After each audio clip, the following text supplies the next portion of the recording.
Great. In today's section, we are going to look at capital reduction or business reorganization. Business reorganization. That is today's section. So, business reorganization.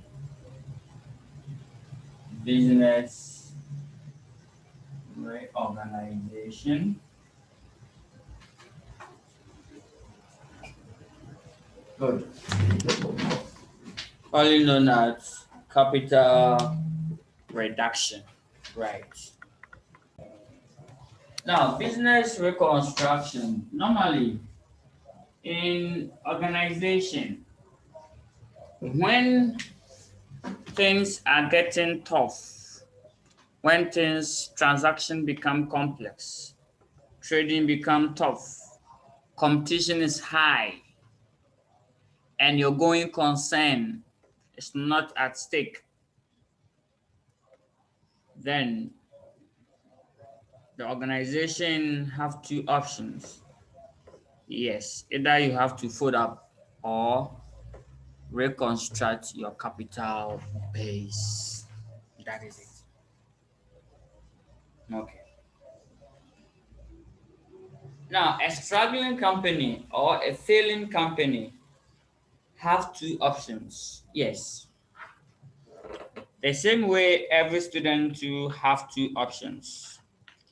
Either you continue with your program or you probably walk out. That's for students. For organization, when business are failing, they are struggling, they are making consistent losses. So when business are making consistent losses, then there must be a need for reorganization. Great. So when business and entities are making consistent loss to the extent of your retained earnings is negative or your income surplus is negative because of your accumulated losses that you have had during the year or if incurred. So what is the strategy available for failing organization? The strategies are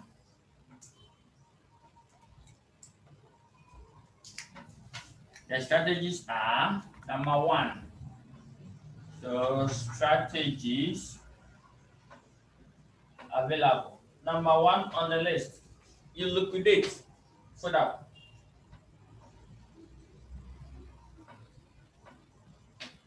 liquidate, or we call it liquidation. Either you have to liquidate the organization. You go on compulsory or voluntary liquidation. Either compulsory or voluntary liquidation. Then strategy number two, you reorganize the business. So reorganization. Reorganization.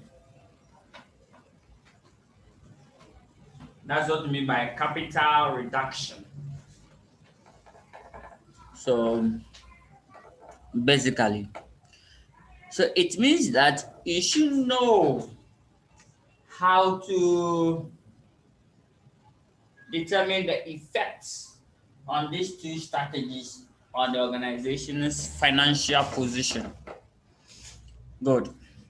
So when we give you a failing organization or a struggling company, and we ask you to tell us upon liquidation, what will be the effect? Upon reorganization, what will be the effect? Then if, on what basis do you select reorganization over the liquidation?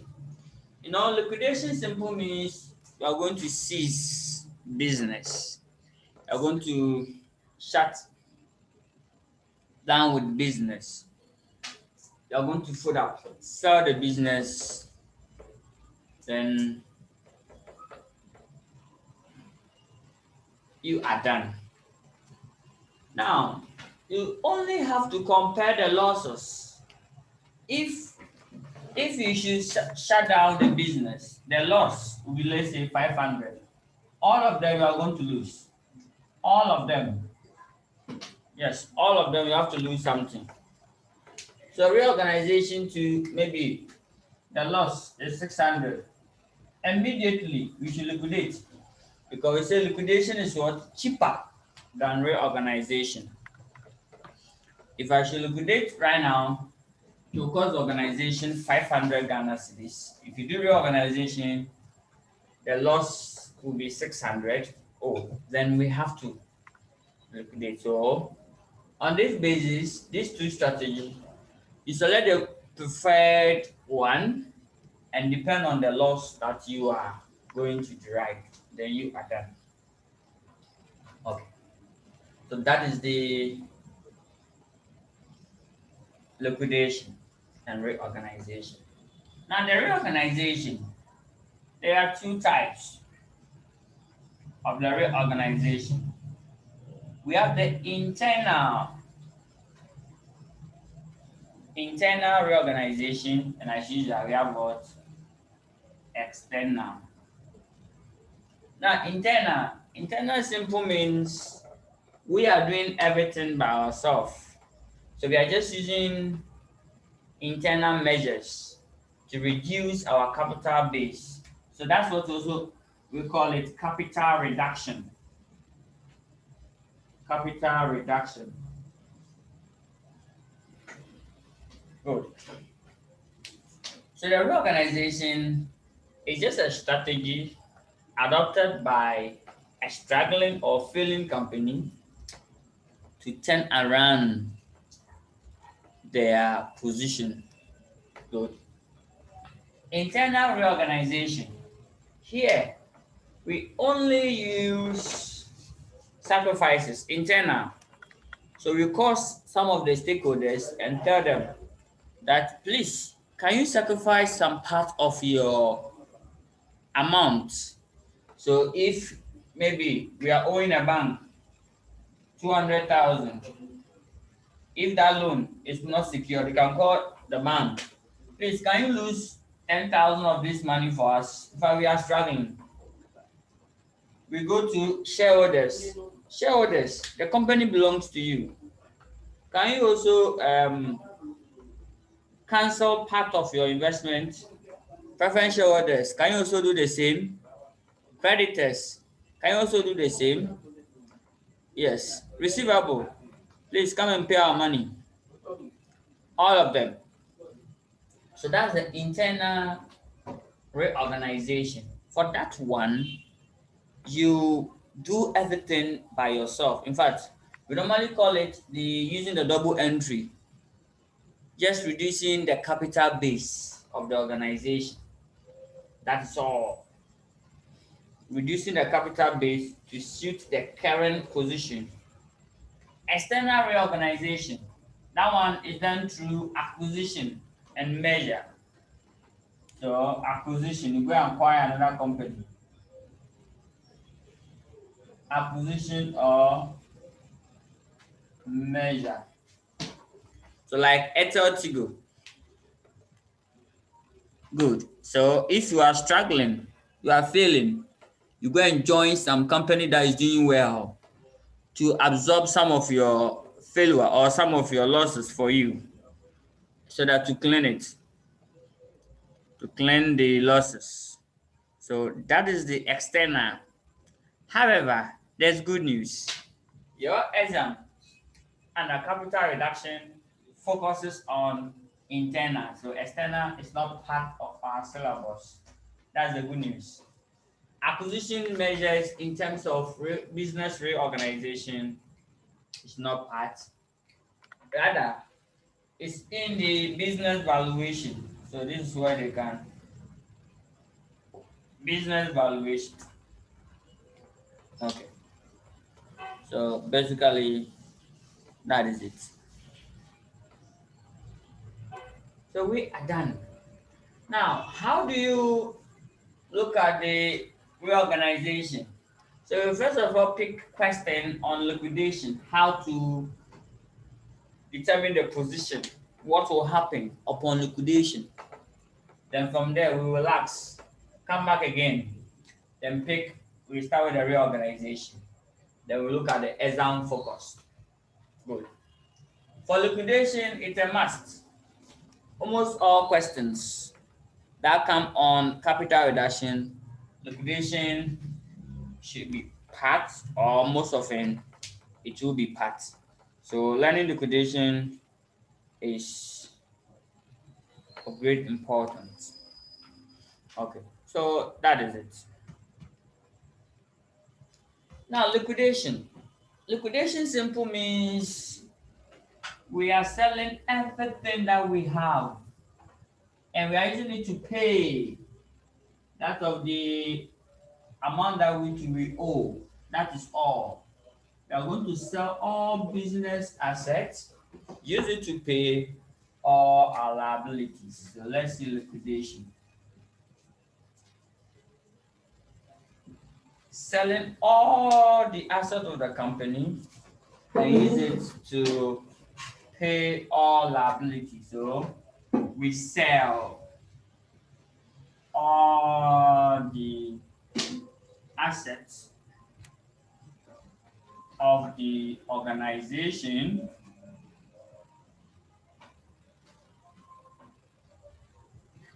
to settle or pay all liabilities.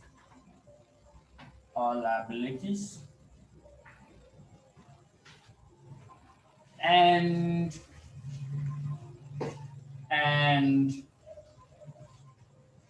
equity holders.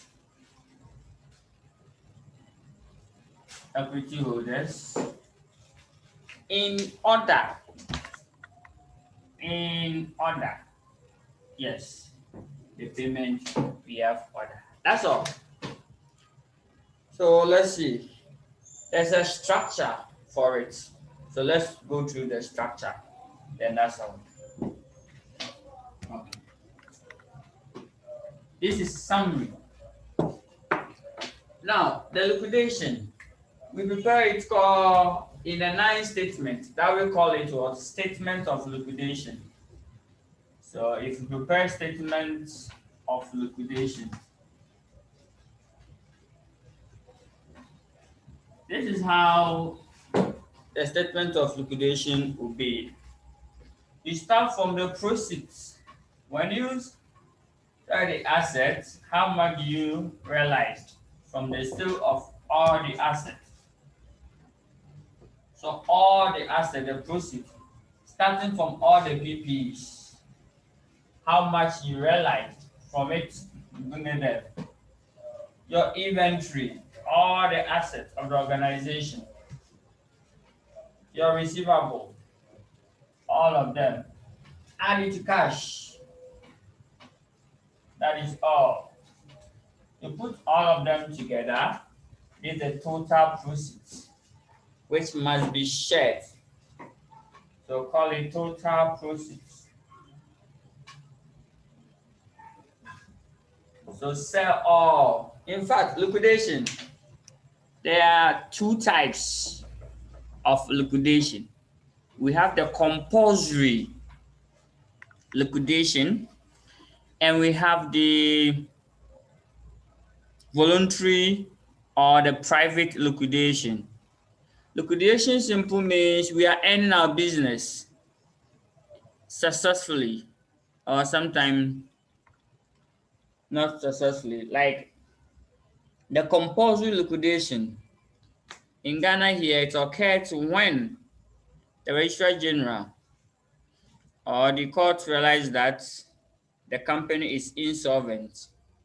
Any public company who is insolvent, immediately you'll be liquidated by the High Court of the Ghana, of the country. So take note. Just that we are not interested in the legal issues. We are interested in the reporting issues, the accounting issues. So if the company is in the process of liquidation, what will be the regular account, or what will be the relevant entries, and then the effects. That's where we are interested in. Okay. Then after getting the proceeds, they have to use this to pay all the liabilities. So we said that distributed as follows. You have to share the money. So distributed as follows.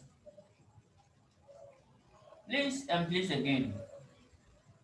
When you come to debt, liabilities, we have senior and then we have junior. Some of the liabilities they need to be paid first. Some of them need to be paid second, last in that order. So we have classes. We have about 5 classes of debt that we have to pay.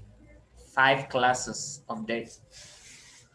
The first class that we have to pay. So this is all the money that we had. So this money, it is not compulsory for the examiner to be given to you individually. They can tell you that someone have quoted 1.5 million for all the assets. Maybe someone have placed 1.5 million on the company's assets. Oh, then there's no need for you to pick all the individual assets, because put it all together, the person is offering us 1.5 million. So straight away, total proceeds 1.5 million. Then distributed as follows. First, all what you have to do is start the liability with a fixed charge. Liability, so number 1 must go to liability with a fixed charge. It must be paid first. So look through all the liabilities. Go to the liabilities, both non-current and current. All liabilities, check. Is any of them carrying fixed charge? What do we mean by liability with fixed charge? It means that that liability, they have secured it on a particular asset. So they can tell you that, okay, the loan note is being secured on the inventory. So it tells you that whatever we had from the sale of inventory, we are going to use it to pay that loan or that liability. So when we are paying, we have to pay that liability first. And even that one to the tune of what we received. And when we are solving question, it will pop up and you'll be fine.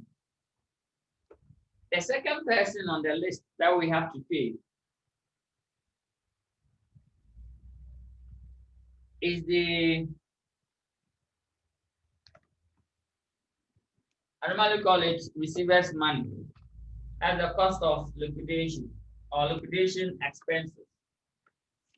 Liquidation expenses or cost of liquidation.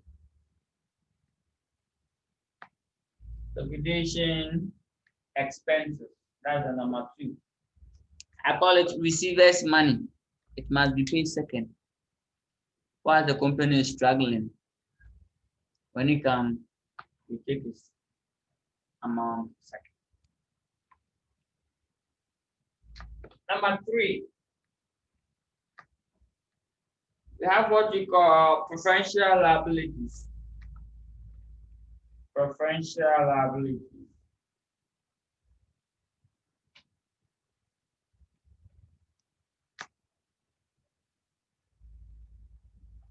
Preferential liabilities, like liabilities with preferential charges. Great. Now, with the liquidation expenses, for that one, we said it is the cost of liquidation. How much costs you to liquidate your business? Not the loss per liquidation, no. Examples of liquidation expenses include 1, the liquidator's fee and other expenses incurred in the cost of the liquidation. So in Ghana, for instance, the closure of the 23 microfinances. Good. The receiver who's supposed to take care of this closure, the amount paid to the receiver's fee, it will form part of what? Liquidation expenses. So that's the composition. And then other expenses incurred by the receiver in connection with what? Successful closure of the microfinance in the country.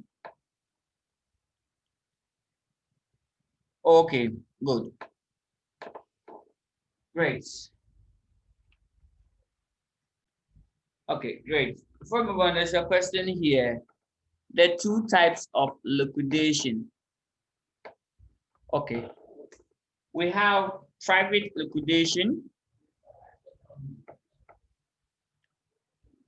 and then we have compulsory liquidation, and then we can also name it as what? The private is the same as voluntary liquidation or the private liquidation. Then we have compulsory liquidation. There are only three types of liquidation. Number one, private, or that one is voluntary. Nobody forces you. Number two, oh sorry, that side is not coming. So private, which is the same as voluntary liquidation. Then we have compulsory.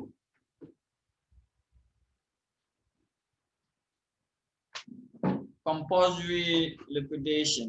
Great. With a compulsory, if there's a company operating in a country, and then that company, your asset cannot pay your liability, the Registrar General, in connection with the High Court of Ghana, will just write a letter to you that with the immediate effect, shut down your business. We've appointed a liquidator. Good. So the court will appoint a liquidator to come and then look through the business and then sell all the business assets and then use it to pay or settle your liabilities. Good. And then that is it. Or sometime in the course of liquidating a private business or doing private liquidation or voluntary liquidation, if the private liquidator realizes that the company's asset cannot pay the liabilities, they have to inform the court, the High Court, and then or the Registrar General for them to convert it to compulsory liquidation. Okay, now let's continue the game. Let's come down. Down. Okay, great. We're on preferential liability. Number 3, preferential liability. Liabilities that carries a preferential charge. They are prepared. Examples of preferential liability: 1, statutory owing, Senate tax. All of these are statutory owing or owings to employees, wages and salary outstanding. You have to pay them before you liquidate. So that's the example. Debt number 4. So class number 4, liability with floating charges. Liability with what? Floating charges. Floating charges. Liability with floating charges. Now, some of the liability carries or is secured against all the assets. Yes, floating charges on all the assets. So that one must be the 4th one. Then we go to the last type of liability. The last type, I write it here, and I'll continue the game. Number 5, unsecured liabilities. From 1 up to 4, they are called secured liabilities. They are secured. These are secured liabilities. And then these are unsecured liability. Number 5 is unsecured liability. Number 5 is unsecured liabilities. So the remainder, unsecured liability, unsecured liabilities. That's the number 5. Unsecured liability. But not going there. I can't include it for me. Number 5, unsecured liability. Unsecured liabilities. I'll take the top off. So all these liabilities, let me take them off. That's number 5. If still, in fact, it must be in order. Wherever you get to and the money is exhausted, you have to end it there. If after paying the fixed charge, there's no money, the creator will not get his amount, which will be a disaster. Or after paying the preferential liability, there's no money again, or the remainder will not be enough. What you do is you prorate it, or you end exactly where the money can pay or can reach. Now, I think I'll continue the fifth one on top. So I'll clean the top one and use the. So let me take this section off.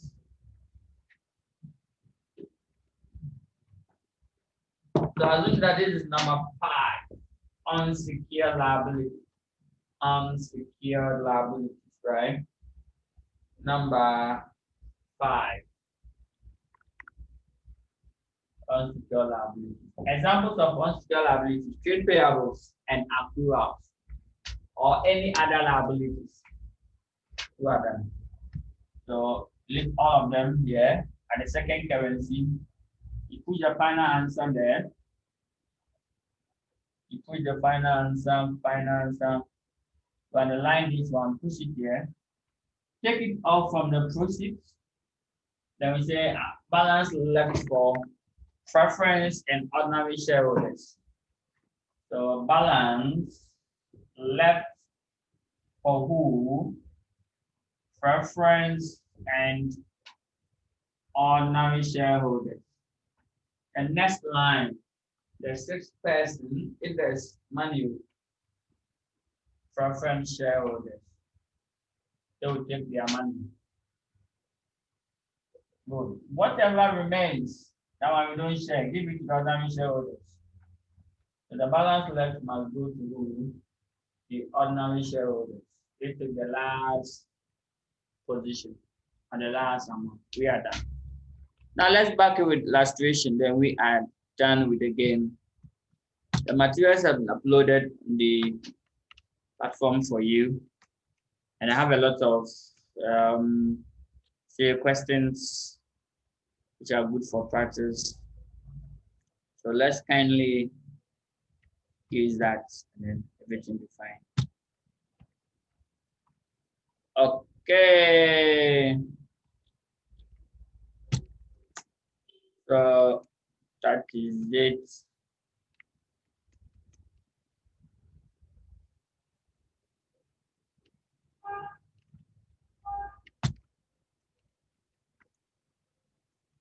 So still we on the exam focus, the A parts. We are still at this section. Yes. So let's pick nice illustration. Crave cottage. Yeah. Crave cottage. That is the question that I am using to clear statement of what? Liquidation from the way.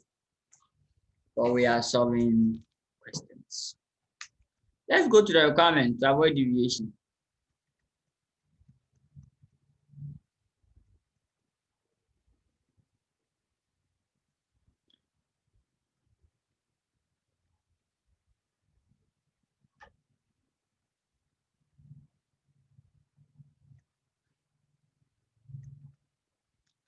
Okay.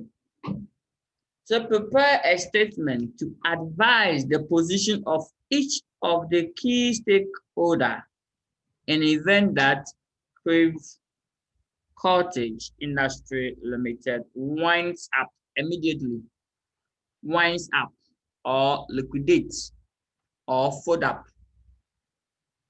Good.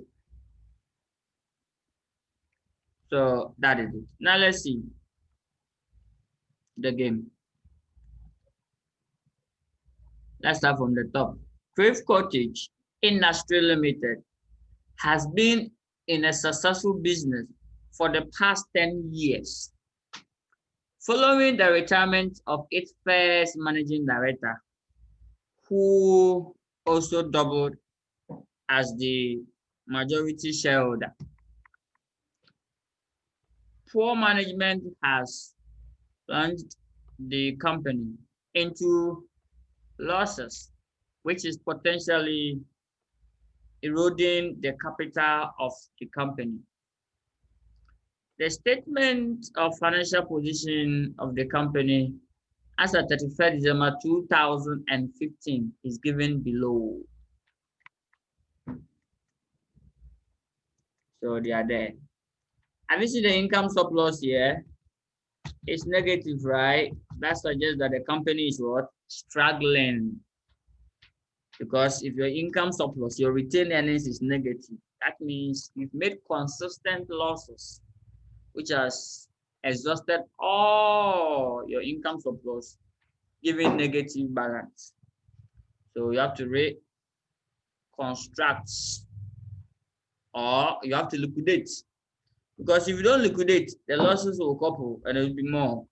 So either you liquidate or find turnaround strategy.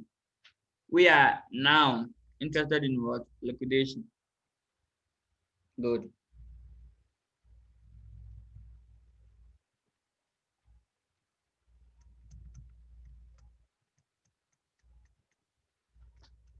Now, in liquidation, we sell all the assets. So all what you have to do is this. All what you have to do, the strategy to just solve these questions, they are here. Just write all the assets of the company, all the assets of the company, all the assets. Just write their names without any figure. Just their name without any figure. From the very first one up to the very last one. So you go to the financial position of the filling company. The financial position of the filling company. If I prepare liquidation, go there, all the assets, including cash, all the assets, no demarcation. So, you first of all set the tone by telling the examiner that, please, I am doing what? Statement of liquidation. Let's go up. So, statement, but if you go up a little, statement of what? Liquidation. Then you should not forget about the 3 protocols. The name of the company is what? Crave Cottage Industry.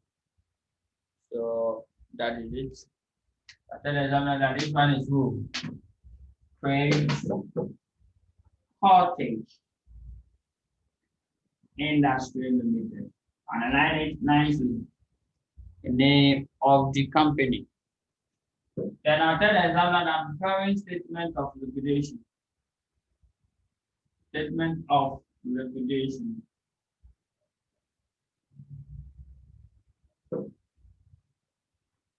Then first, I write a proceed. Proceed. You check first if someone or they find a successful or potential buyer who have, let's say, promised them a lump sum of money If not, then we have to sell the asset individually. So in selling the asset individually,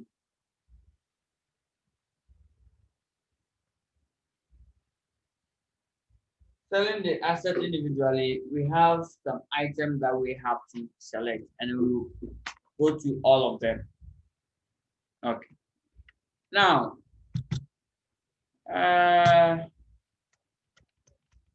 question. So we should go through the requirements. Okay, let's go to the requirements. The comment says that prepare statement to advise the position of each key stakeholder in event that Crave Cottage Industry Limited winds up immediately. So they say advise the stakeholders when upon liquidation, what will be their position? So when we see that, we are looking for the statement of liquidation and then the position. Good. So upon liquidation, winds up, when the company winds up. Winds up simple means liquidate immediately. So they need the statement of liquidation first before we can use that one to analyze the position of the stakeholders. Before you can use that one to analyze the position of the stakeholders. So we should take notes. Great. Okay, so now let's go back to our question. Okay. So to prepare a statement of liquidation, what do you need? First of all, right after setting the tone, right here, proceed. We are going to sell all the assets of the company. So you record all the assets. So proceed. Go to the financial position. Pick all the assets, just their name. So let's go there. Let's go to the financial position of this company. All the assets. So starting from first, goodwill. Start goodwill. Goodwill. Furniture and fittings. You record them without name. Without what? Name. No, not name, not the amount. Like don't put any figure here, just the name. Just the name. Record it with the name, but not any amount. Great. So that is it. The amount, do not touch the amount on the financial position. Just the name. So for liquidation, copy all the assets on the financial position. So goodwill, F and F. So furniture and what? Fittings. So that's the next item. Good. So let's copy. The next item on the list is motor vehicle. So you copy motor vehicle. The next item on the list is land and building. So land and building. The next item on the list is what? Inventory. No demarcation. Inventory. The next on the list is trade receivable. Then the next on the list is cash. Cash in hand. For cash, you are allowed to pick the figure that you see in the financial position, which is what? 750 for cash. I will explain why for cash alone you are allowed to pick the figure on the financial position. Then that's all. So cash in hand is 750 million. So I write that one here. That's the only figure which you are allowed to pick. Then next, proceed. We are going to sell this asset. We are going to sell this asset. Now, we have to select the following figures. So for liquidation, the amount that we are going to sell them for, they are here like this. This is not part of the solution. Number one, look for the sale value. Sale. So sale value, or you sometimes call it first sale. First sale. Or liquidated value. Just call liquidated value. They mean the same thing. Number two, if the first sale value is not there, or liquidated value is not there, you are allowed to select what? The NRV. NRV. If NRV is not there, then you can select what? Recoverable amount. Recoverable amount. So here is a critical section. If you go to the footnote, what are the items I going to select? It's in order. So recoverable amount.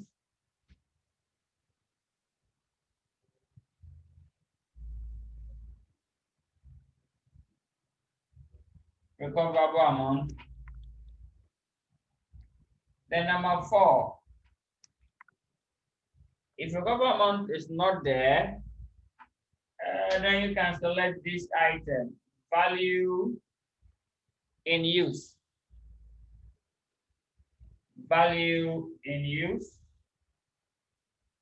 or the fair value. Perfect. Fair value.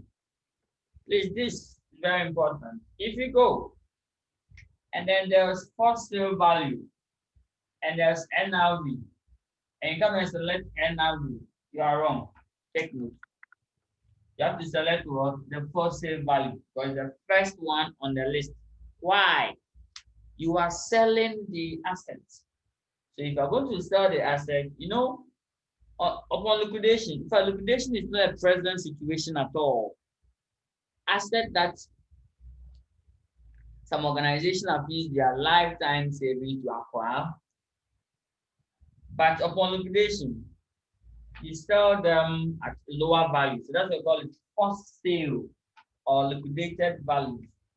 So usually first sales, if you are winding up, the amount that you place on your assets is not the same as the NRV. If you should probably sell them at the open market, how much you're going to generate? No. You want to leave business, you want to like move on. So you just sell it any amount to get something from it to cater for some of the liabilities. So that's why the first sale value is preferred. Then you go to the question. Now for cash, we said that for cash, you are allowed to pick the figure on the financial position. Why? Because if I have cash of 750 Ghana cedis and I want to sell, I'll still get the 750. So this is the assumption. I have to go and sell all the other assets. Whatever I generate from it, add it to my 750 and share it. How we get. So that's why for cash, check the financial position. Whatever amount they have stated there as cash, kindly select that one, because if I have 750, I just have to go and sell all these assets. Whatever I derive from it, I will add it to this 750 and share it and use it to pay the liability holders. So that's why cash or bank balance, that one we have to leave it like that. So when you go to the footnote, we are going to look out for this item in order. Let's look for these items in what order. First, the sale value, or the first sale, or liquidated, or the NRV. Good. So let's go and then pick them. So start from the asset that you have listed in goodwill down up to what trade receivable. For trade receivable, they might give you the bad debt or provision for bad debt. Kindly subtract or take it off. So now let's move together. Let's move together. So note 1, additional information. The fair value, the net reserve value, and for sale value of the asset are as follows. So furniture and fittings, motor vehicle, land and building, inventory, and trade receivable. So which figure are you going to select? Good. Which values are you going to select? So which values are you going to select? So that means, can we select the NRV or the fair value or the for sale value? Which one? According to the list. According to the list, for sale or sale value or for sale, NRV, recoverable amount, value use, or the fair value. For liquidation, fair value must be the last one. I like that too. For sale value. For liquidation, the fair value, it should be the very last one. Please, this list that I provided here, it must be part of you. So long as liquidation is concerned, it must be part of you. We are going to use it again. Okay, so let's go and then select them.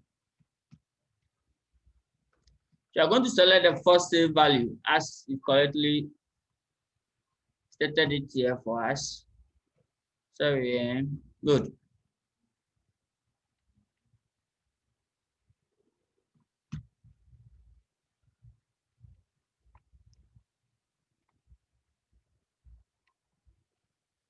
Okay, great.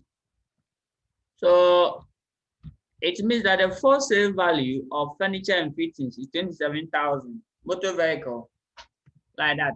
So I'll basically record them. So let's record all of them. Let's record all of them. All of them.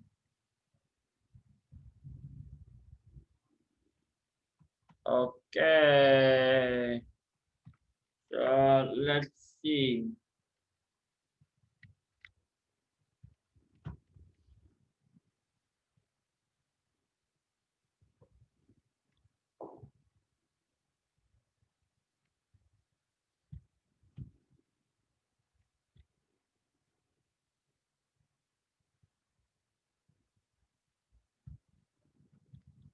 Okay. So the first one on the list is 27,000. That is for furniture and fittings. The goodwill, they've not informed me, so I'll leave it empty for now. So the first one on the list is the 27,000. So let's record that one quickly. So let's bring that one quickly. 27,000 here.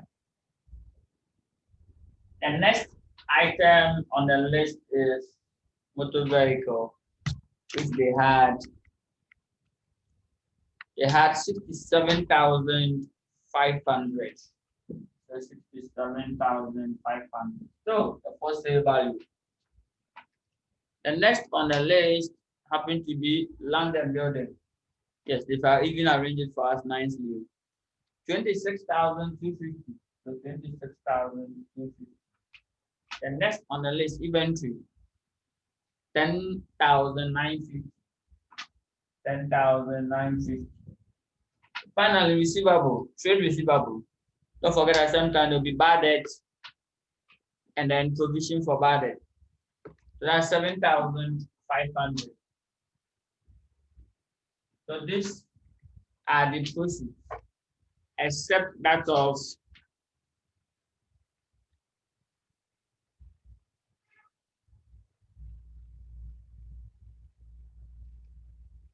okay.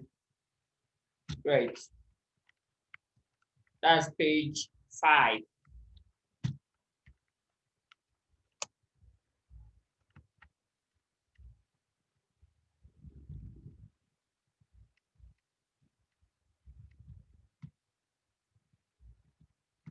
Okay, so that is it. We are done with that of the asset. 11, goodwill. Then we are done picking the proceeds. 11, goodwill. So let's see. If they don't give us any value for goodwill, we put dash. That means they cannot sell the goodwill. So we put dash there. That is all. So let's continue the game. Note 2. The stated capital of the company is made up as follows, or made up of the following. 200,000 ordinary share of no par value, 67,500 million. Good. Then cumulative preference shares, 30,000 or 30 billion. Okay. That is it. Okay. Then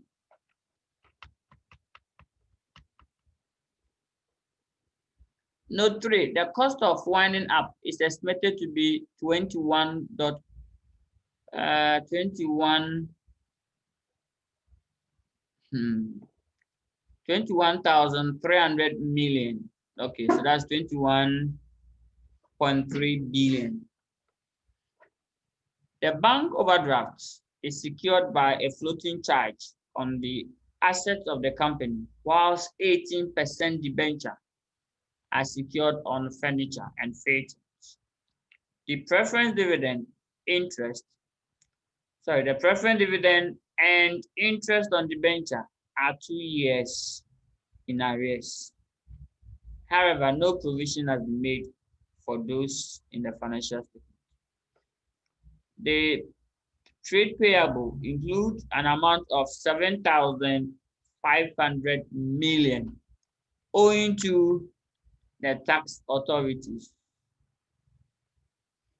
Any arrears of preference dividend are to form a first charge upon any surplus. That is it. Okay, so it means that they are not going to get any value for the goodwill. So goodwill will not get any value. So you put that here. They are not going to sell. That's all. We are done. So you sum all up.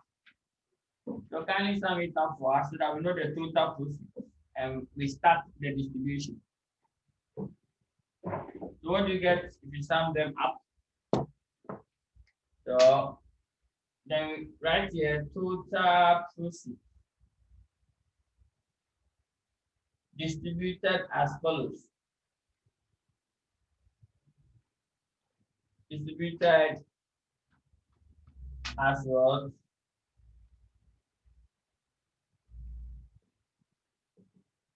So number 1, I can write them down. Great.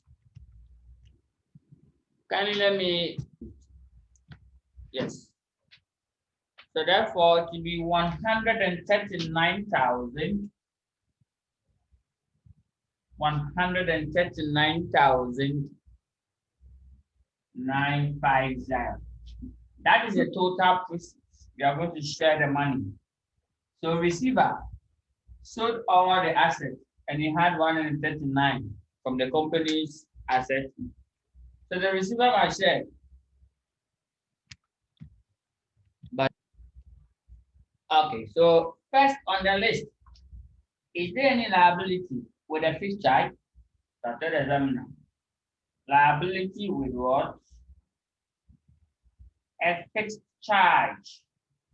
How do I know that some of the liability carries a fixed charge? First, I will go to the financial position first, the balance sheet. Locate the balance sheet first. Go to the liabilities. First thing you have to do, check all the liabilities. So I can see liabilities here. 18% debenture. bank overdraft, account payable. I can see all these figures here. The liabilities are only three. There's nothing here. Okay, I can't see secured here. Go to the footnote. It will be stated there for you. Check note 4. Note 4 says that the bank overdraft is secured by a floating charge on the assets of the company, whilst 18% debentures are secured on furniture and fittings. So let's go to furniture and fittings. So it was secured on furniture and fittings. First thing, please, if you are doing this liability and fixed charge, all what you have to do is first look at the entire liability. What is the entire liability? So that liability is 18% debentures. Right in here, 18%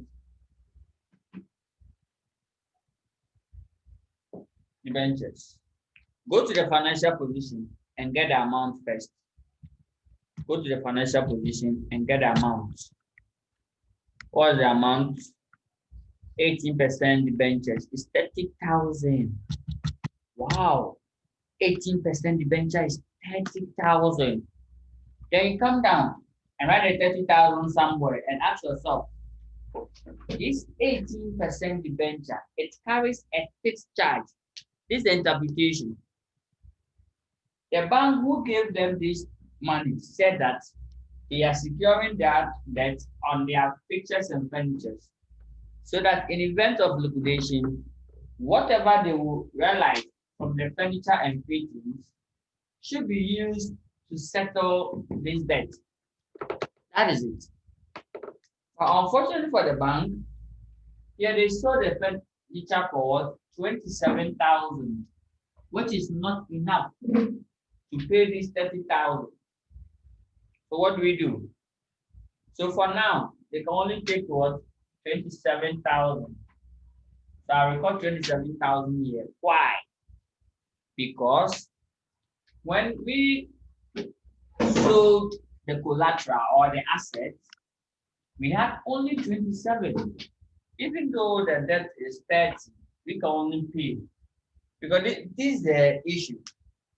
If you have placed or you have secured your loan as a charge on that particular asset, when we sell that asset, it belongs to you. Whatever we drive from, we are going to use it to pay your money. But when we sell, it's not enough. We can't go and take other people's money or money come from other assets come and pay you. No, unless we are done. Good. So first, this 30,000 is in the financial position. Go to the financial position, the balance sheet, and look for 18% debentures. 18% debentures. What's the value? 18% debentures. Have you seen? The amount here is 30,000. So that means we are owing 30,000. But when they sell fixtures and then the fittings or the furnitures, we had only 27,000. So we can only pay 27 out of the 30. We can only pay 27 out of 30.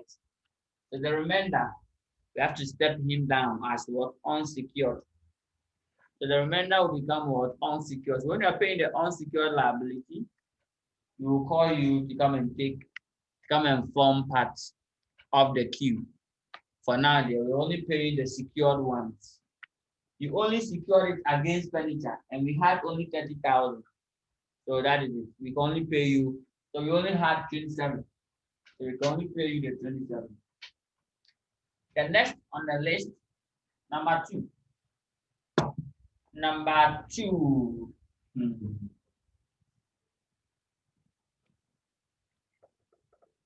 Are you too sure?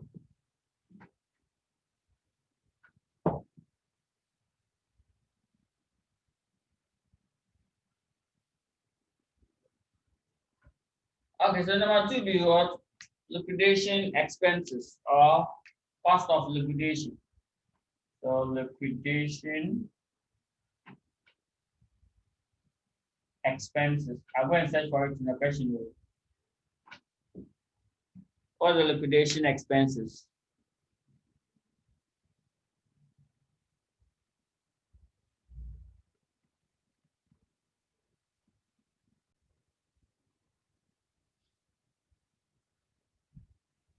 Now you're looking for liquidation expenses. So let's see liquidation expenses. Which of the notes? Note 3, cost of winding up is estimated to be what? 21,300 million, which is 21.3 billion Ghana cedis. Yes, please. So here, what do we do? So that's 21,300. So write it here, 21,300. Please, as and when you are going, be checking that it will not be more than whatever you have, because you can't pay more than what you have. Yes. So whenever I want to make a payment, we have to consider what we have, because we can't pay more than what we have. Now let's continue the game. Number 3, preferential liability. So preferential liability.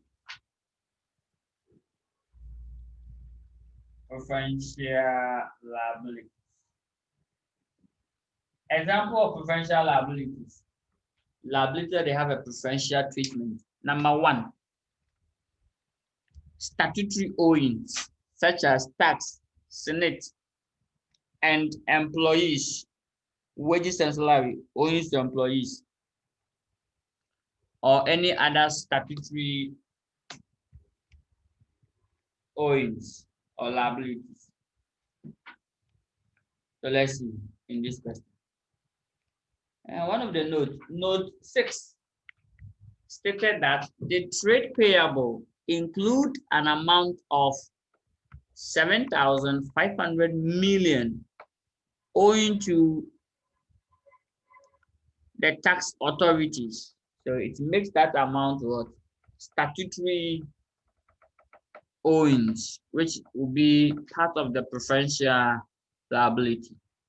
Yes, so this suggests that in event of winding up, the receiver or liquidator will get his money before government gets his tax. Yes, that's liquidation. So 7,500. So tax payable. Tax payable. Tax payable. 7,500. Perfect. So 7,500. Okay.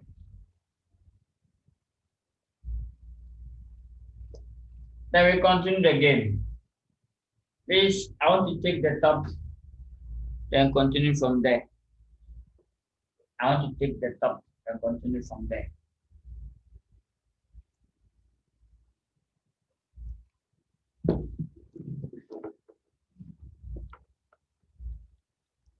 Okay. Let me take the top end.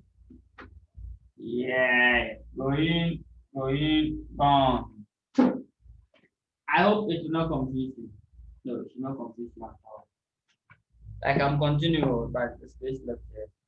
Number 4 on the list would be liability with floating charge. Liability with floating charge.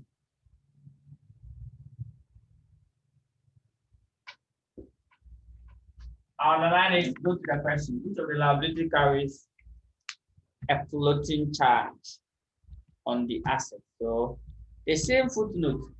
If it's not there, check the financial position first, the balance sheet. Let's go to note, the same note 4. The bank overdraft is secured by a floating charge on the assets. So the bank overdraft is secured by a floating charge on the asset. So the bank overdraft. Let's go and pick the bank overdraft. Where is the bank overdraft?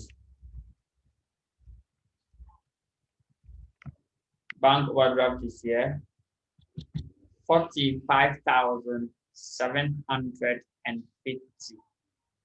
45,750. So that's the bank overdraft. Okay, sorry. Oh, sorry. Sorry, this wasn't coming. So the fourth one is the bank overdraft. That's the liability with what? Floating charges. Bank overdraft. But that is not moving. 45,750. And still you'll be checking though. If you get to the other section, then you are done. So that is it. Now, before you cross to the other side, you have to get a balance. So add all, starting from the very first one to the fourth one. So let's add all. So let's go down. First, second, third, plus the fourth one here. Let's put all of them together. Then let's subtract it from the total 139,950 so that we know the balance left for unsecured liabilities. So let's see. So let's kindly sum them up. 27,000, 21,300, 7,500, and then 45,750. Putting all this together, what do we get? So that we can get the remaining balance. Please, we're supposed to continue from this section, but the space not enough. That's why we are continuing from the top. So, like, if you should have written the 45,000 here, you sum it up like this, you push the answer here, you take it off, then you know the balance. But I'm doing all this at this section. So I'm continuing on the other side. Okay, so you get 101,550. Okay, so that's fine. So it means that I'll write it here, 101,550. How do you get it? So which I go down like this. Perfect. Then you find the difference between that figure and this very one, and that will give us the balance left. Because I'll probably write it here, take it off, and write the balance. So I'll subtract it. And then the balance is 38,400. So 38,400. So what's the name given to this answer? We call it balance left for unsecured liabilities. Balance left for unsecured liabilities. So now we go to unsecured liabilities. So now that we have this one, we can now gently take this section off. So unsecured liabilities. Now all the other liabilities, place them. All the other liabilities that is not touched, kindly list them. Don't forget the remainder or the remaining 3,000 of the 18% debenture. Write that one first. 18% debenture. But always write the number somewhere to know whether this balance can pay off. So let's see. 18% debentures. Now it's 3,000. Please don't write it here. Don't write it here. Write it somewhere to know the total and see whether this 38,000 will be enough to pay for it. But in some situations, it might not be enough. So when happen that way, you'll be in trouble. How do you get this 3,000? The entire loan or the entire debentures happen to be 30,000, but they pay only 27,000. So it means that 3,000. That 3,000 should form part of what? Unsecured liabilities. Thank you. So let's go to the financial position again. All the other liabilities left. Oh, let's bring them. We've picked bank overdraft. We picked this one. So let's account payable, 27,000. Let's account payable, 27,000. So I'll come and write account payable. So account payable, which is what? 27,000. Good. So far we have 30,000. Meanwhile, the money that we have is 38. Okay, so we still have more money. We can go ahead and be paying. Now, in the notes, is there anywhere? Sometimes some of the liabilities, not all the liabilities are on the balance sheet because we are failing, because we are struggling. Not all the liabilities sometimes we show. Some of them we beg them, especially the interest. The interest that we pay. You can sometimes tell them that, okay, we will pay later. So the interest will not be in it. So check whether they are owing interest. Whether they are owing interest. It should form part of the unsecured debt. But if they are owing dividend, debenture, dividend on the preference shares, for that one, we are not going to pick it. So let's go to the footnote and see whether they are owing something again. So the next one, are they owing any other item? So if you check here,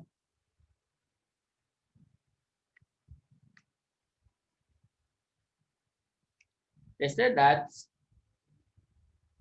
the note 5, the preference dividend and interest on debentures are 2 years in arrears. We want debenture, not the dividend. So we have to go and calculate the debenture interest. They are owing. It's part of the liabilities. Just that it is not on the balance sheet. Yes, if you check the balance sheet, there's no interest owing here. Like they are struggling. So not all interest we captured. Not all interest will be captured. So we should take note. So what's the debenture? It's in arrears for 2 years. How do you calculate it? So 18% times this 30,000 for 2 solid years. So 18% times 30,000 will give us by 2 years. So interest on debenture. Interest on debenture. How do I calculate it? 18% times the 30,000 times 2 years, because it's not real for 2 years. And that'll give us 10,800. I like that too. So that'll be 10,800. 10,800. Perfect. So that's 10,800. 10,800. Okay. Perfect. Now there's something that we have to look out for. Other than that, we'll do what we call over voting. Yes, or over counting. Have you seen this 7,500? The trade payable include an amount of 7,500 owing to the tax authorities. So it's in the 27,000. Yeah, so it's in the 27,000. So that means we cannot pick the account payable as 27,000. So we should take notes. So here must be 19,500, which is 27,000 minus what? Less the 7,005. Okay. So now let me record all of them here. They've done the calculation and they've given me the answer. You can also try it. It has 10,800. So the account payable will be the 27 minus 7.5. That will give us 19,500. Agreed. Perfect. How we get that? Okay, let me write them here. The issue is this. You are not supposed to write them here because you write 3,000 here. Account payable, 19,500. Interest on debenture, 10,500. If you write them here and it happens that these figures are more than this, you'll be in trouble. You have to cancel them. That's why you have to write them somewhere. So if you add all of them and then it's less than this figure, thank God, and then you move on. If it is not equal to this figure or is more, then that means you can't pay. So let's check and see if it's equal. Putting all these three together, what do you get? Will it be more than this 38,000 or it will be less than that? Do we have enough money to pay all these people? If the money is not enough, then what do? You prorate it. Pro rata. You share. So it's 33,000, right? Oh, yes. So that means we have what? Enough money to pay 33,000. Perfect. 33,000. Perfect. So that means we have enough money to pay the unsecured liabilities, the unsecured creditors.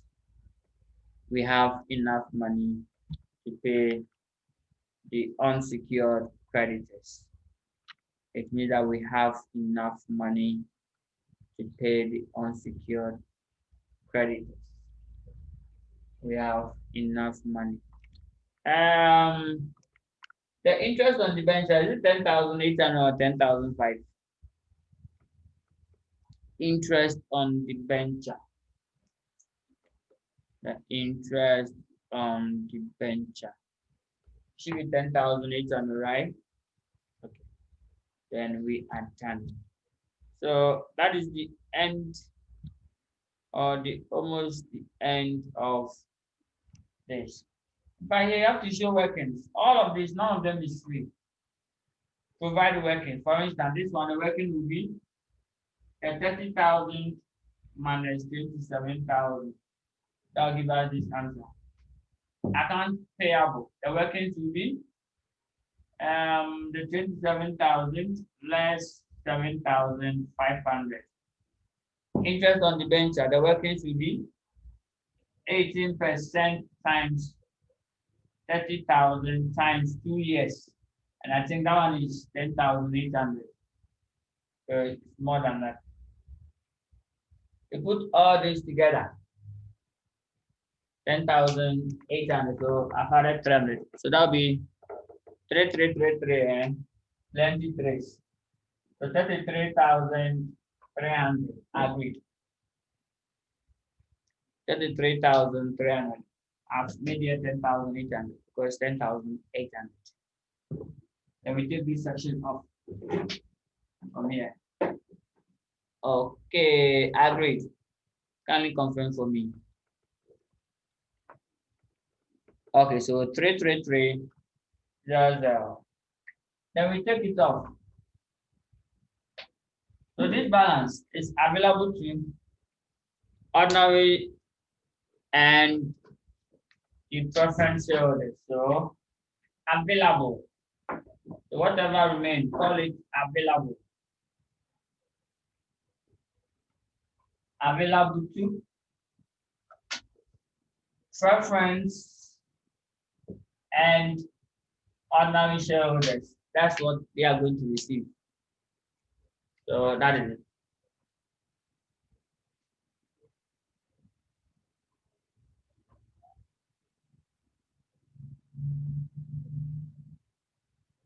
So that's what they are going to receive. So what will be the balance? So 100. So 5,100, right? That will be the amount left. 5,100. That is the amount left. Good. So this is what the preference shareholders and ordinary shareholders they are going to share. The next one is a preference shareholders. And even that's the part of the dividend. It should be the part of the dividend in arrears. If you go to the question, they are saying that the preferred dividend is in arrears for how many years? It's in arrears for 2 solid years. Just that the examiner said any arrears of the preferred dividend are to be formed a first charge upon any surplus. Good. So it means that the preferred dividend, which is in arrears, that is the 500,000, 15% cumulative preference shares, 30,000. So you find 15% of 30,000, which is 4,500 and not at all. Then you will multiply by 2. That will give us 9,000. Good. And that will be the preference dividend in arrears. So take note of this figure. We are picking the figures from here. 15% by 30,000 for 2 solid years.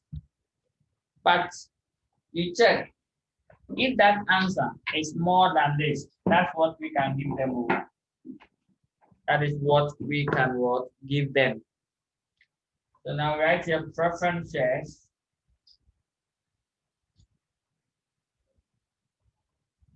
Preference shareholders. In bracket the dividend. This is their dividend. So the amount, they are not getting anything.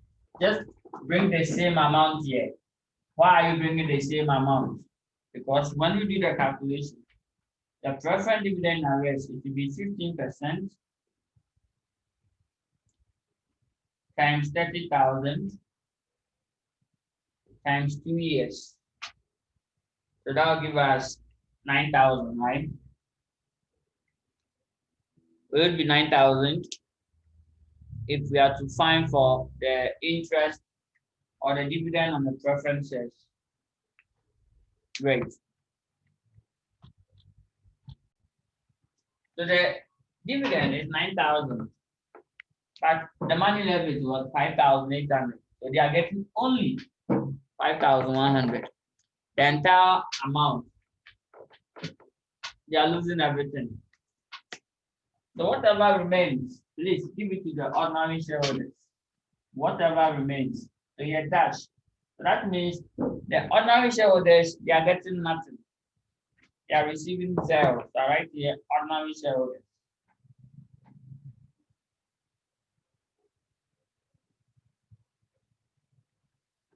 They are getting nothing. Ordinary shareholders, they receive nothing. Why? Because the money is not enough. And that's the end of liquidation. Now, when you do this, you're not done. Because we inform you or we ask you to state the position of each of the key stakeholders in event of liquidation. Tell us how much they will lose upon liquidation. If you do this, You score yourself about 80% of the job. Left with just 20%. Then you are done. So from here, then we're going to prepare what you call the position of the stakeholders. Don't forget that the requirement states that prepare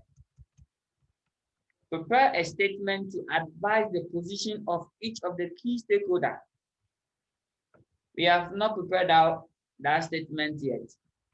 We are not going to prepare it. How do you prepare that statement? Don't worry. It's a bit straightforward. So let's go to the top. So now we are done with the statement of liquidation. I want to use this statement to prepare the position of all the key stakeholders.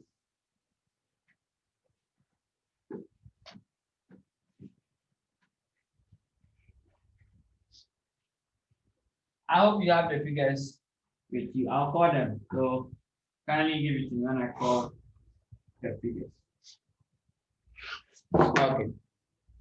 So now what we will do, I'll call it position of the key stakeholders. Key stakeholders.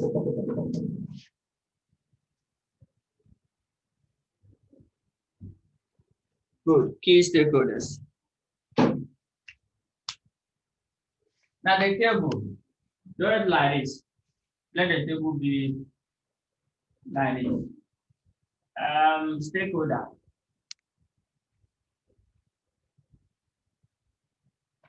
Position before the liquidation and position after. That is all. Then the next one will be loss per liquidation. Loss per liquidation. We are done. So all what you have to do is list all the stakeholders. Who are the stakeholders? 1, ordinary shareholders. Ordinary shareholders. 2, preference shareholders. And then all the liabilities. Apart from these 2 items, record all the liabilities. All the liabilities. So in this question, what are the liabilities? All the liabilities. So first, all the liabilities. So let's go to the financial position.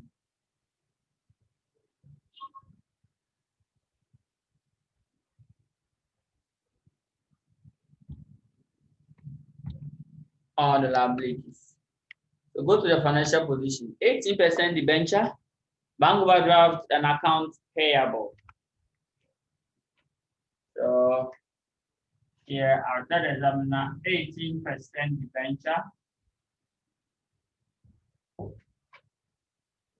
bank overdraft, all the liabilities. From bank overdraft, then we move on to account payable. Don't forget that we also have tax payable. From tax payable, we have the two that we included by ourselves. 1, interest payable. Interest payable. And then dividend in arrears. All these ones are coming from the footnote. These ones are coming from the financial position. That's all. What is the position before? The position before is the one coming from the financial position, the balance sheet figures. Copy all this. So let's go. What is the ordinary share capital? Their position before they went into the liquidation. Yeah, they've given us the stated capital 97,500, but there was a breakdown. Always check the breakdown will be given to you in a footnote. 67,500 million. That's the ordinary share. And then the preference shares is 30,000. So 67,500, 30,000, 18% debenture was also 30,000. Bank overdraft, it was 45,750. Account payable, 19,500.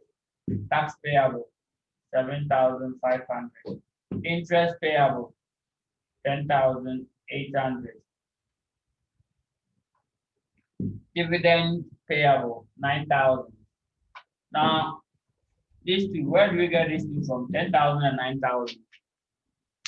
10,000 and then 9,000. Where did we arrive at that figure? Oh, sorry. Great. Okay. Now let's go to position after. Position after.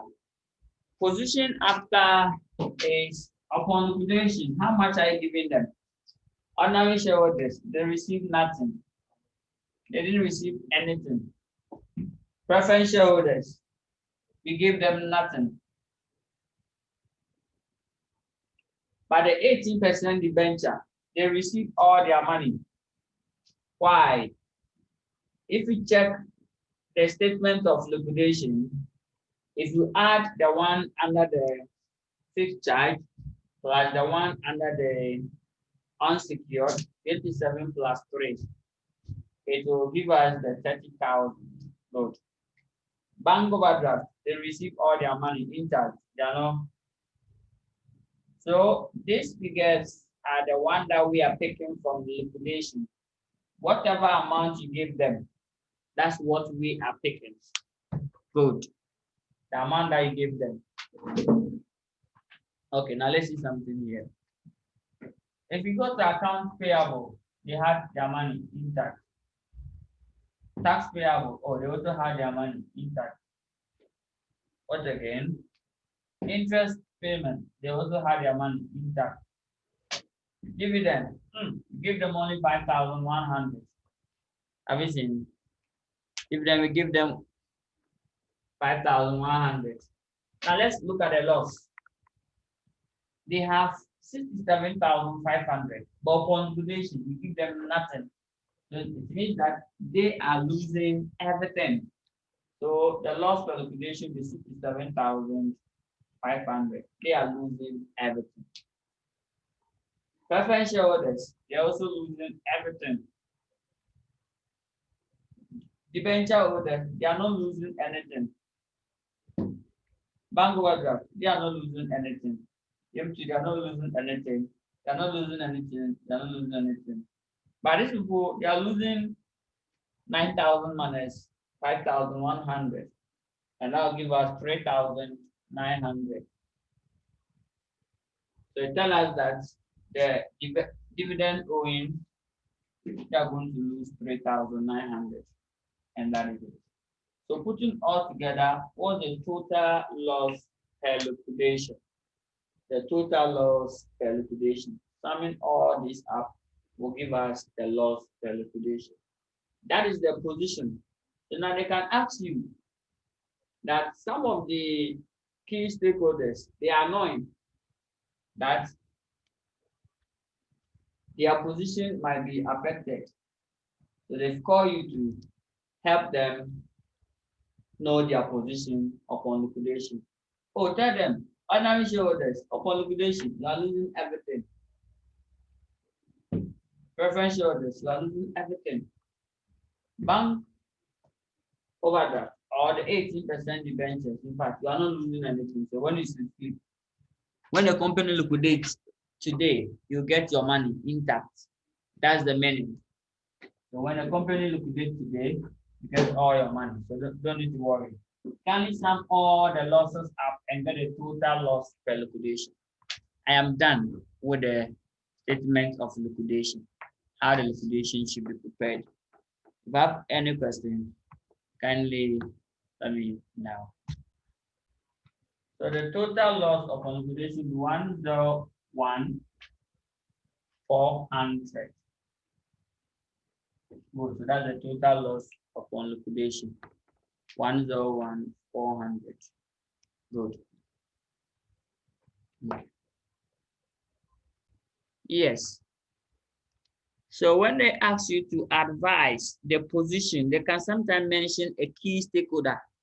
Advise the position of the Yansa Bank who have given the company the bank overdraft, or who have given the company the debentures, and they've asked you to advise their position. So that one, I know that they have to put this calculation right up. Tell the examiner that Yansa Bank will not lose any part of the amount given to the company. So something like that, that they are not going to lose. If they are going to lose some part of their investment, state it, they are going to lose. Or sometimes you can go ahead and express it as a percentage. Oh, you lose 10% of your investment. You lose 20% of your investment. If you want to determine the amount or the percentage, just pick the loss, divide it by the original position, the before, to give you the percentage that they are going to lose. Here you are losing everything 100%. This one is 100%. This one will be 3,900 over 5,100. And that'll give you the percentage that they are going to lose. And that's what you're going to use to do the write-up. Okay. So basically, that is it. Now, my central focus or my interest has to do with this figure, the total loss upon liquidation. But let me write it for there. That's where my interest is. Good. So total loss upon liquidation. That's the total loss, because we are going to use it in our further studies. Okay. Good. Now we are done. Let's go back to our notes. Exam focus. Exam focus.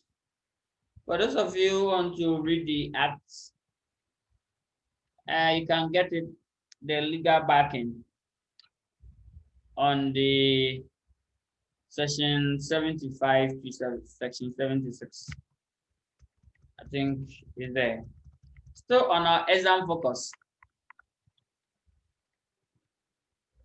Now we are done with the A parts.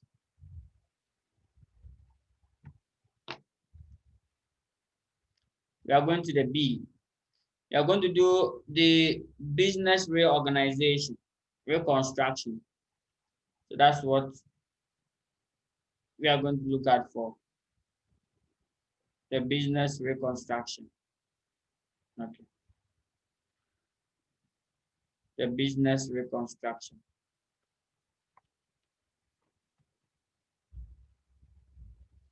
Okay. So now let's look at the reconstruction critically. The first stage of reconstruction. So that tomorrow we look at the last stage. And that's all for reconstruction. The business reconstruction.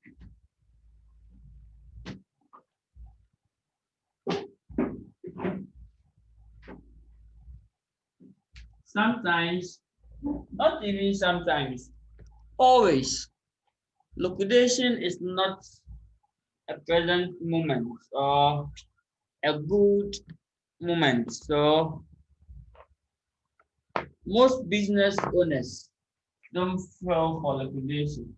Oh yes, most business owners don't fail and then don't push forward for liquidation.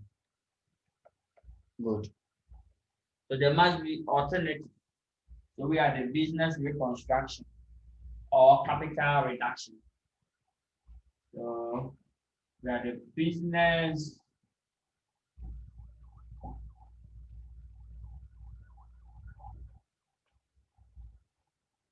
reconstruction or capital reduction. Now with this is the system where the organization's capital have to be reconstructed, have to be sometimes reduced, sacrifices. It involves sacrifices, cancellation of some shares, existing shares, giving them new shares, cancel all the old shares, and then you give them new shares. And then that is it. So an organization must done this or have to do this if had or incurred persistent losses. Great. So basically that is it. Now the capital reduction process or the steps in the capital reduction or what goes into the capital reduction, the process. One, you can sometimes convert debt to equity. So one, you are converting what? Debt to equity. Converting debt to equity. Debt to equity. You know, for debt, we have to pay a fixed interest, right? Equity, we can decide that we are not going to pay dividend. Nobody will take us on. None of the shareholders can agitate that we will not pay dividend because they are coming for their money. No. But that of equity, so with that of debt, whether you are in good terms or you are in good business or not, you still have to pay the interest. So the interest is the max you pay. Good. Then two, revaluation. You do some valuation. Revaluation. Three, you have to write off the income surplus balance, the deficit. And then cancellation of existing shares, issuing of shares. These are the issues. So for cancellation of existing shares and issuing of what? New ones. 5, cancellation of what? Or written off intangible assets that do not have what? That cannot generate future economic benefit. Must be cancelled off. That is all. So this is the procedure or this is the composition. This is what we are going to do. So basically, this is what we are going to do. We are going to cancel some of the shares and ask them by force they should subscribe to new shares. Good. Okay.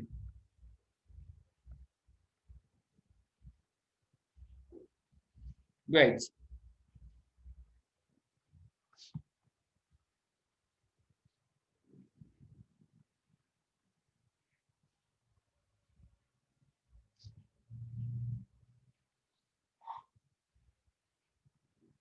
Three, 4, and 5, eh?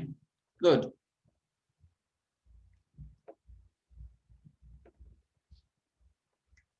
We said that written off of intangible assets.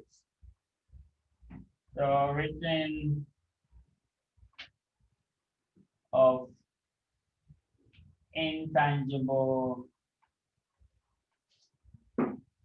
assets, cancellation of existing shares, right? Of existing shares. And you ask them to issue one income surplus, upright of income surplus. So cancellation of what? The income surplus or written off of the income surplus deficit. So let's say written off. Written off the income surplus deficit. Okay, yeah, done. So this will be the major gain. This will be the major gain. Then the legal backing. Please, the steps you have to write to that of the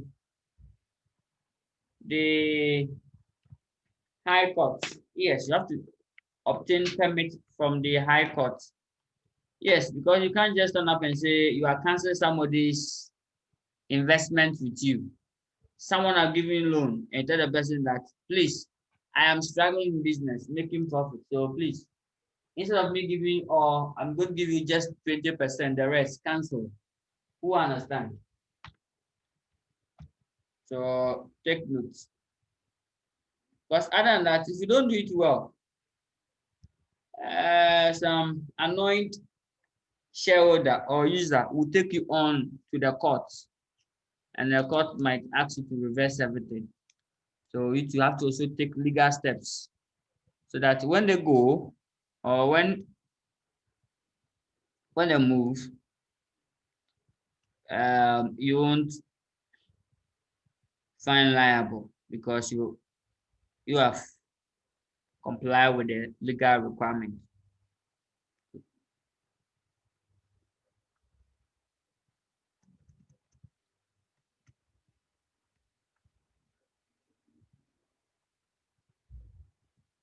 Okay. Now,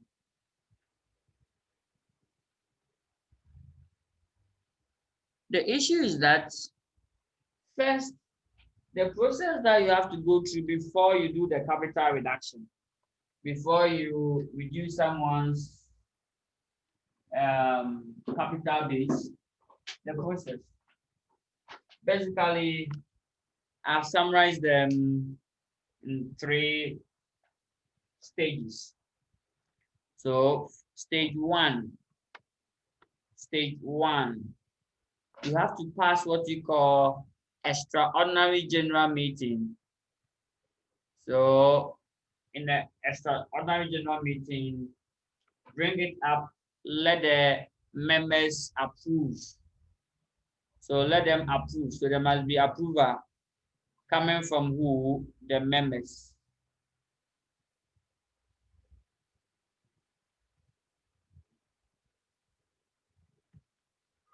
Okay, you want the 5 rating of the income surplus deficit.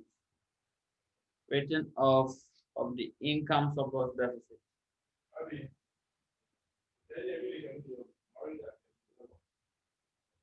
Rating of the income surplus deficit. Okay. Now let's see the stage that we have to go through. The stages that we have to go through for a successful capital reduction scheme. So it means that you need a scheme. That scheme will be the scheme for reconstruction.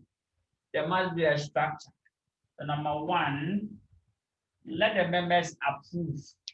In other words, extraordinary general meeting. So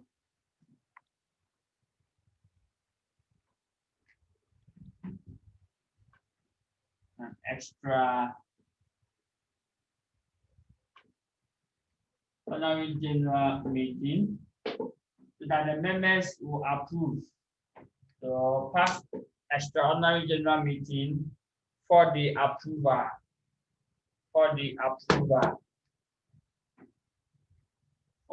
approval. So the members have to approve. By who? The members. Who are the members? That's the shareholders.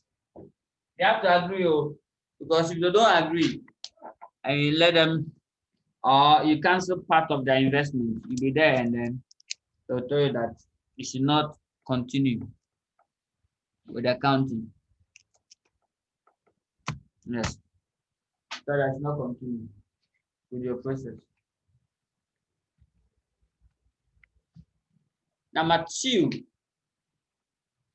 it must be approved by the High Court. Oh yes, You can't just do things to represent something. Not at all. It must be approved by the High Court. Approved by the High Court.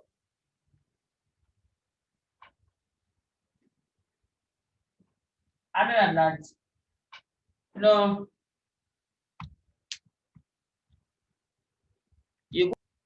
than that, you're going to take people's money by way of loan. Use it to run a business. And then you know that this business is not a legitimate business. So you may lose everything.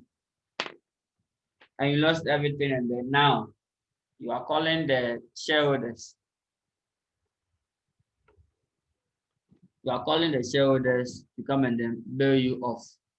Or you are telling them that their money is gone. And they say, what? You will not understand. So please let the High Court approve. So that at the end of the day, it will serve as for security to the organization. Not that 25 years ago issue will be brought to life again. No. Let the High Court approve.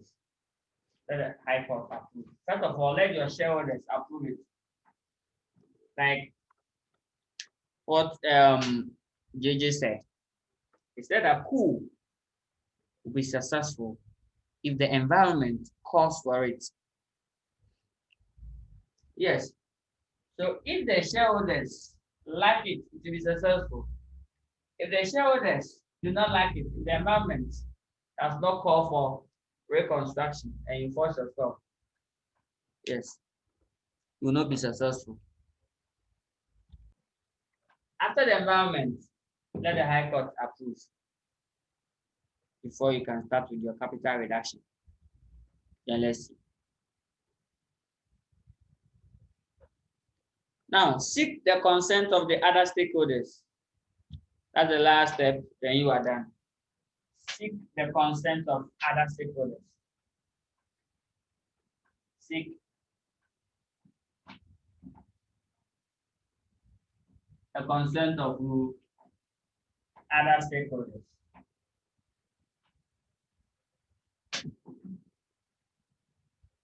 Oh yes, because when the members they are approving on the matter, other people or other stakeholders are not there, because not all stakeholders will be on the board meeting or the extraordinary general meeting. No, not all. Something like suppliers, trade creditors, they will not be there. Bank overdraft, debenture holders will not be there. So you have to seek their consent. We are done. Now let's go straight to the calculation section. With that of the capital reduction, there must be a scheme. You have to design a scheme for the reconstruction. Yes, a scheme is a formal document that spells out all. That spells out how the capital reduction should be done. That's all. So the scheme, so like design scheme, so call it capital reconstruction scheme. So capital reconstruction scheme. Reconstruction scheme. This scheme is a formal document that we have to prepare, and then it will tell us all the sacrifices must be documented. You lose this, you bring this, you bring that amount, you sacrifice this, cancel this. It's all in the scheme. For the purpose of your examination, two things will happen in your exams. First, you'll be given the scheme. So they'll give you the scheme. Here I will use the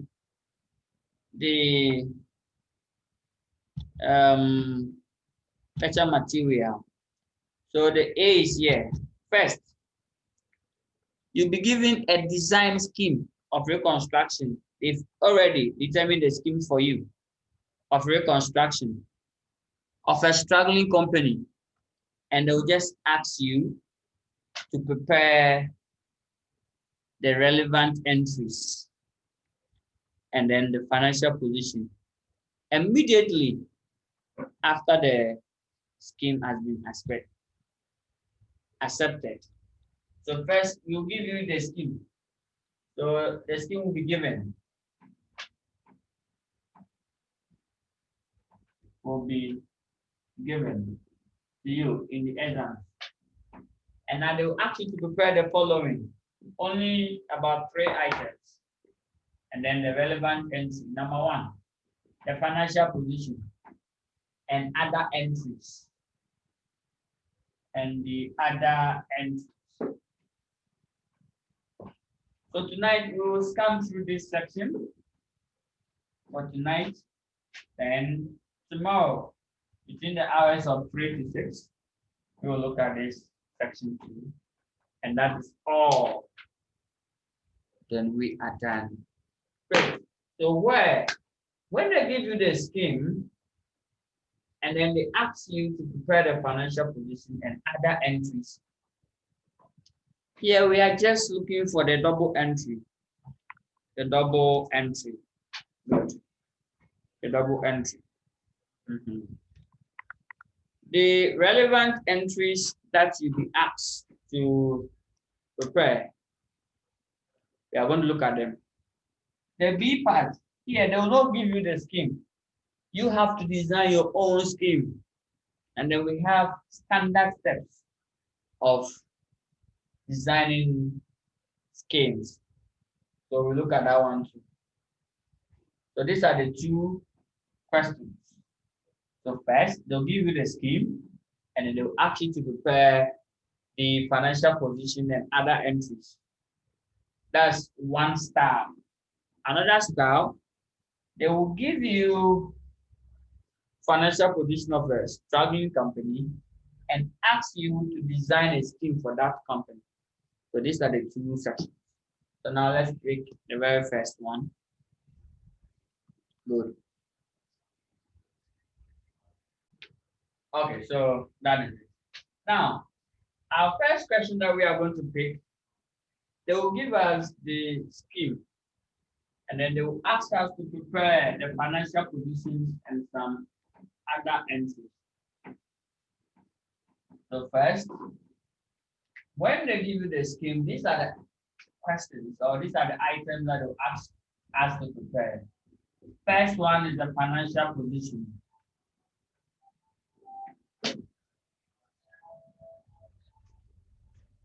Second, we have what we call capital reduction account.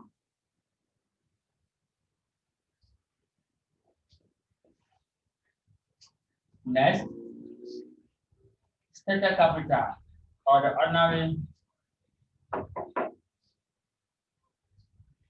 ordinary share capital account. Ordinary share G. Maybe let me slash with the preference shares. Yes. Preference shares too. Can also ask you to prepare the bank account. Bank account. We are done. So these are the possible questions. They will give you a scheme, and then we are going to use the scheme to prepare new financial statements. That is all.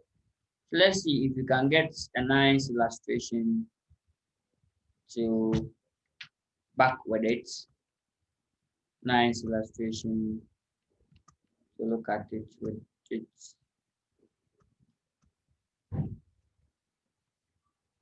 Okay. So let's see. Good. So preparing statement of financial position with a given scheme of reconstruction. So that is the next question. With a given scheme of reconstruction. Okay. So how do you then prepare that one. I like that too.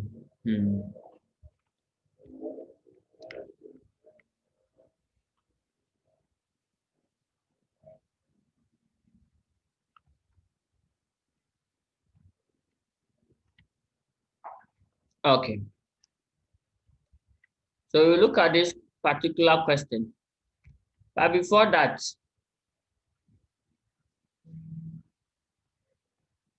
I want us to talk about this one. It's a very new one. This particular one. Good. For financial position, everyone know how to prepare financial position, but it's the capital reduction account that we have to look at it carefully. The capital reduction account. We also know how to prepare ordinary share accounts and then the bank account. Great. So let's see what goes in the capital reduction account.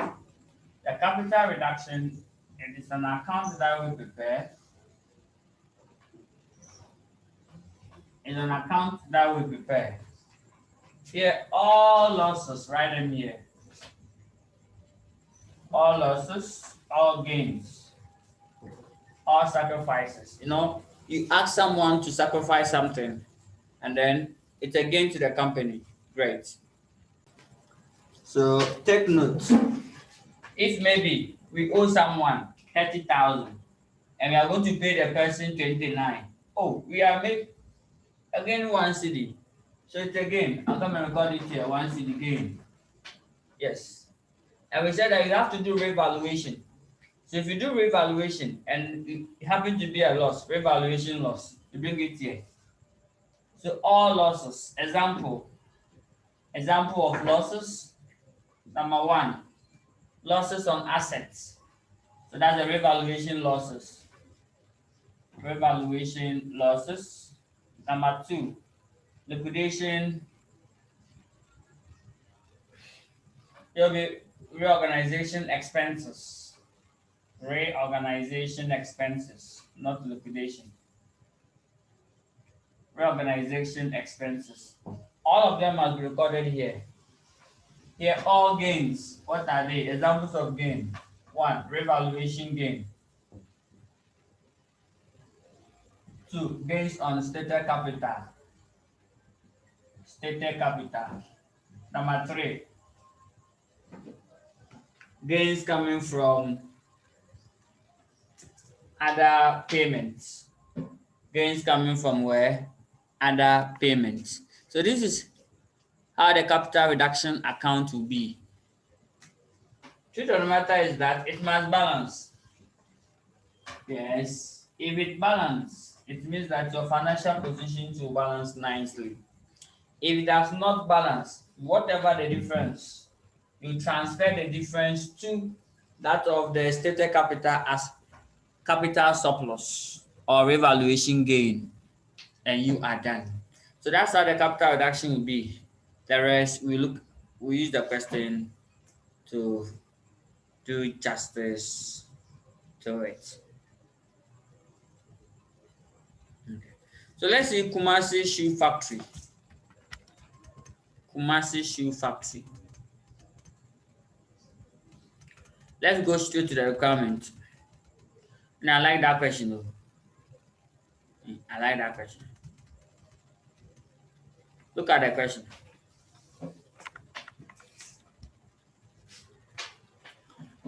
A. Prepare statement of financial position after reconstruction on the assumption that the capital injection takes place. Compute the expected profit after tax and earnings per share after reconstruction. I like the C. C.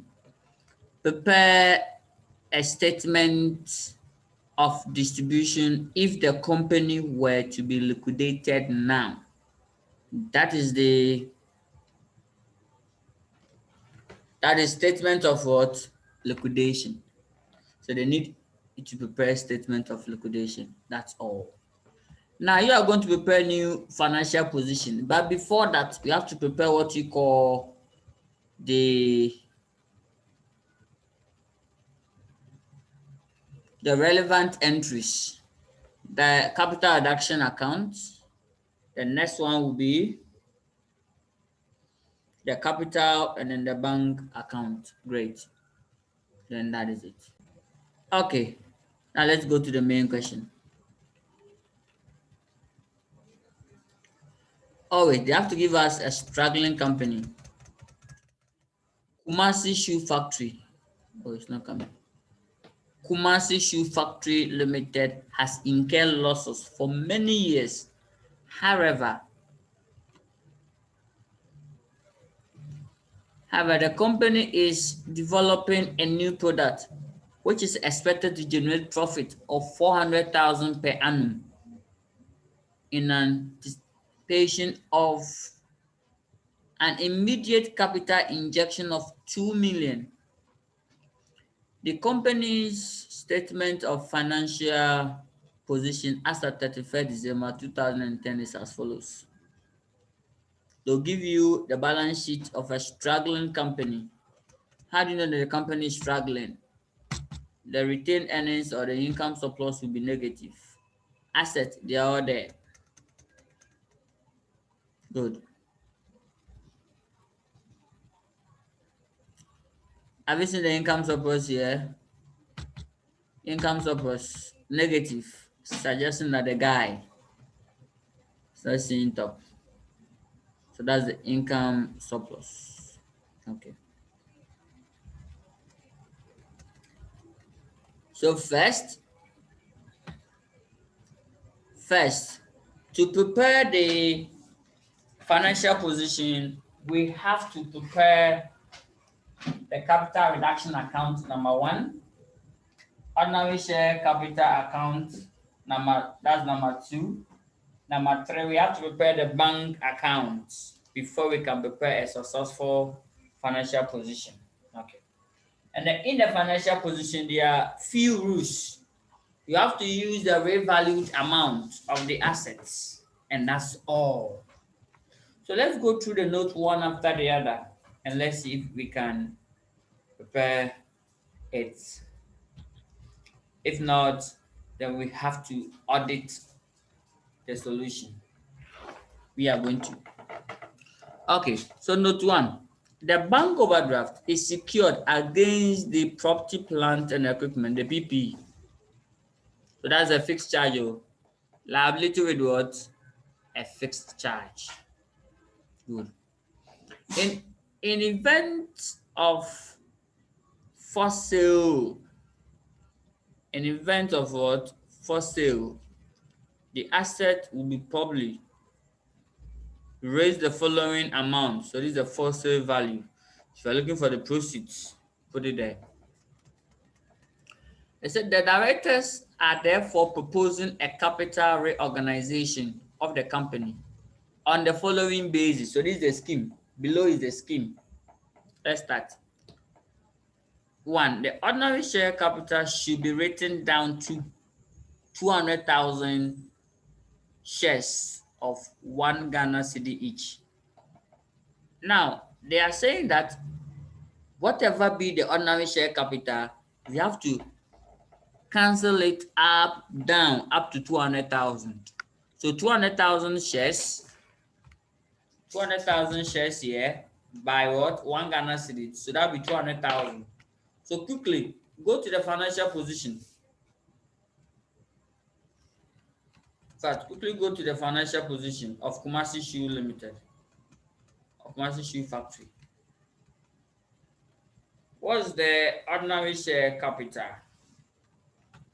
The ordinary share capital is what? 2 million. And now, you said that they should write it down to what? 200,000. So, if they write it down to 200,000, that means what will be the sacrifice? What will be the loss? So, here you have to open the account involved. So, you're going to open all the accounts involved. Great. And that is perfect. Solve this question together. So first, assuming this is your answer booklet, what do you do? We know capital reduction account. So first of all, demarcate the book. We will start from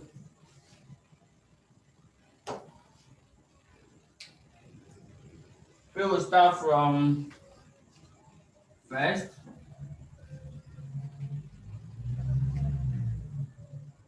Kumasi Shoe Factory. As usual, the three protocols, right? So Kumasi Shoe Factory. Let me check. Let us examine that you are paying statement of what? Financial position, assets. You bring in your Ghanaian cedis. Then you leave it. Then go to the next page and go into your workings. Yeah, the workings are one. Workings number one on the list, automatic capital reduction. The capital reduction account.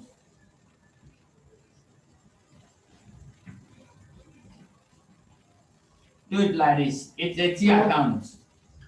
Here, we are going back. We are going to use the T account. Great.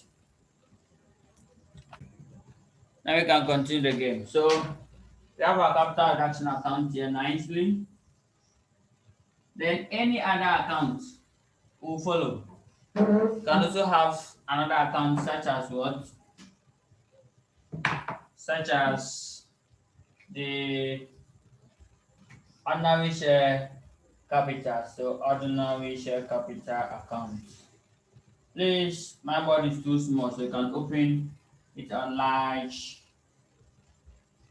ordinary share capital account like this. Okay. Then you start the game. In fact, here you can use a smart way to probably record them fast parts. Here, the solution or the format of the financial position must be the same as the one provided.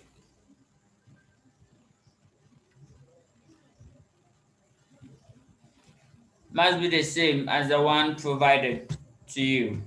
So follow the same format. When they move, you move. When they stop, you stop. However, you don't need to pick not all the figures you are going to select.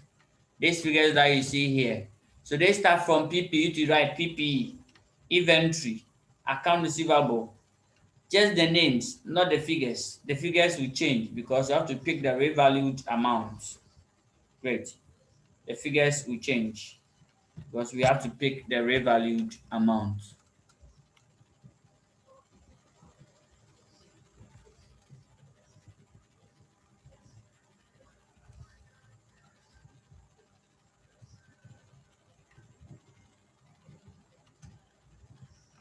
Okay, so now let's continue the game and let's look at the footnotes. So I'm going to do the footnote. So note 1 says that the ordinary share capital must be written down to 200,000. So that means the company will gain because if someone have invested 2 million with you and because you are struggling, you tell the person to reduce that 2 million up to 200,000. Oh, then you are gaining 1.8 million. So it's a gain to the company. So first of all, the entries will be like this. The relevant accounting entries. Go to capital reduction. So long as you know that it's a gain, record it in a capital reduction as a gain. So capital reduction account, you come here and tell the examiner that share capital. So ordinary shares 1.8 million, like this.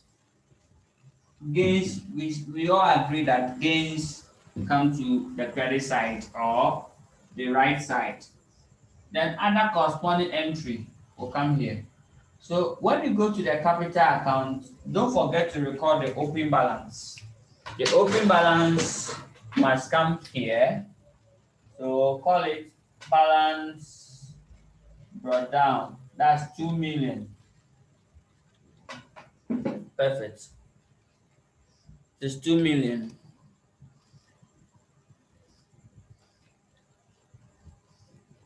Then what do you do? It's true. Okay. In fact, let me use the. I think it's a bit okay now. So this 1.8 million, it's a gain. So you come here and come and record it here. In the name of capital reduction, 1.8 million. So if I should end here, the ordinary share capital will be reduced to what? 200, because they have sacrificed 1.8 million and it's a gain which must be recorded in the capital reduction account. Good. Then move on to the next item in that order. The next transaction until you are done. The 10% preference shares are to be converted into what? 150,000 ordinary share valued at what? 1 Ghana cedis. Valued at 1 Ghana cedis. Great. Valued at 1 Ghana cedis. Great. Okay. Length. The board is a bit blurred. Okay.